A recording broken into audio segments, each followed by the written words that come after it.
일본 사가현에는 이런 전설이 있습니다. 먼 옛날 사가의 영주였던 카츠시게가 자신의 수하인 마타이치로와 바둑을 두고 있었습니다. 한참을 바둑을 두던 마타이치로는 영주에게 이렇게 말합니다.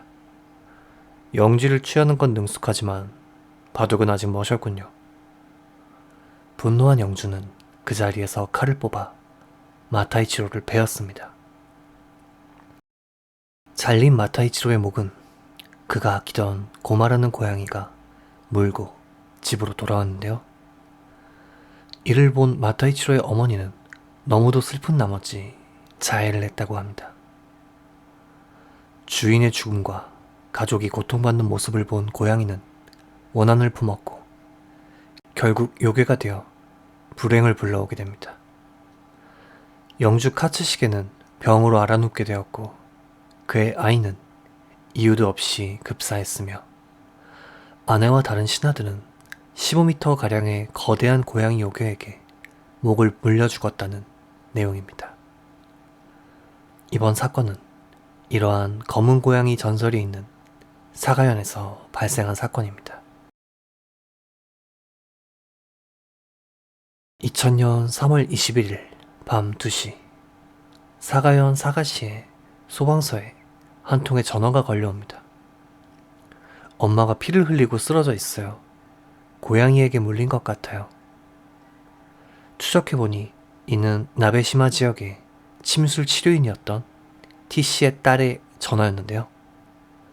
즉시 구급대가 출동했지만 문이 잠겨 있었고 2층에 있던 딸아이는 무섭다며 1층으로 내려갈 수 없다고 말했습니다. 구급대는 사다리를 이용해 2층으로 올라갔고 피를 잔뜩 흘린 채 사망한 T씨를 발견하게 됩니다.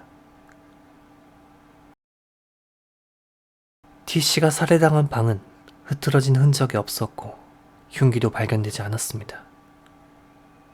부검 결과 T씨의 사인은 예리한 칼에 의한 자궁 경부의 자상과 과다출혈이었다고 합니다. 경찰은 즉시 살인사건 수사본부를 설치하고 사건을 조사합니다.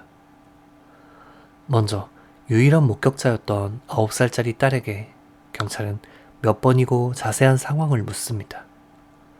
그러나 딸의 진술은 큰 고양이가 창문으로 들어와서 엄마를 물어 죽였어 라던지 검은 고양이가 칼로 엄마를 찔렀어 라는 등 일관적으로 고양이의 소행이라고 답변했습니다. 이러한 딸의 답변은 매스컴의 귀에 들어갔고 큰 고양이가 범인, 큰 고양이에게 살해 등의 자극적인 기사 제목으로 쓰였었고 이 사건이 검은 고양이 사건으로 불리는 계기가 됩니다. 피해자였던 T씨는 가벼운 시각장애를 가지고 있었고 남편과 사별한 뒤 침술 치료를 하며 딸과 생활하고 있었습니다. 경찰은 T씨의 금전관계를 조사하던 중 수상한 남성의 존재를 인지하게 됩니다. 이 남성은 데지마 테츠야라는 사람이었는데요. 그는 전 보험 판매원으로 T씨와 알던 사이였다고 합니다. 눈이 불편한 T씨의 쇼핑이나 딸의 마중 등을 도와주기도 했었다고 하는데요. 그런데 T씨는 테지마를 신뢰했기에 자신의 인감이나 통장을 맡겼고 보험 판매원이던 그는 T씨 몰래 멋대로 보험을 해약하거나 대출을 끌어쓰는 등 700만엔 전도의 금전적인 범행을 저질렀다고 합니다. 이 사실이 들키는 것이 두려운 그는 밤중 T씨의 집에 침입하여 자고 있던 T씨의 복부를 서바이벌 라이프로 찔러 살해했다고 합니다. 결국 사기와 살인의 혐의로 체포된 그는 징역 18년을 선고받습니다.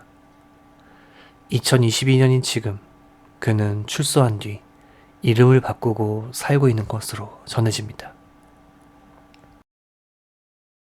사건이 일어난 것은 3월이고 범인 체포는 7월이었지만 범인이 체포되었다는 보도는 극히 드물었습니다. 결국 큰 고양이에게 살해당했다는 이야기만이 사람들의 머릿속에 남아 지역의 전설과 결합하여 도시전설로 남게 된 것입니다. 이것이 검은 고양이 사건의 전말입니다. 피해자의 명복을 빌며 영상을 마칩니다. 괴미사였습니다.